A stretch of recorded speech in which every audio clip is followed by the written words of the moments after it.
ধনধান্য প্রয়োগেষু তথা বিদ্যাগমেষু চ আহারে ব্যবহারে চ তক্তলজ্জ সদা ভবেৎ।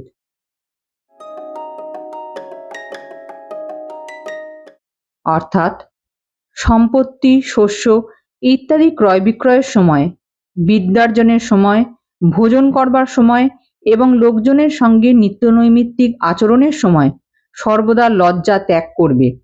কারণ ক্রয় বিক্রয়কালে লজ্জা করলে লোকে তোমাকে ঠকিয়ে নেবে। শিক্ষকের কাছে লজ্জা করলে জ্ঞাতব্য বিষয়ে কিছু শেখাই যাবে না এবং মূর্খ হয়েই থেকে যেতে হবে। খেতে বসে লজ্জা করলে কম খাবার খাওয়ার জন্য শরীরের ঠিকমতো পুষ্টি হবে না। আর লোকজনের সঙ্গে ব্যবহারের সময় লজ্জা করলে তারা হয়তো তোমাকে তোমার প্রাপ্য সম্মানটুকুও দেবে না।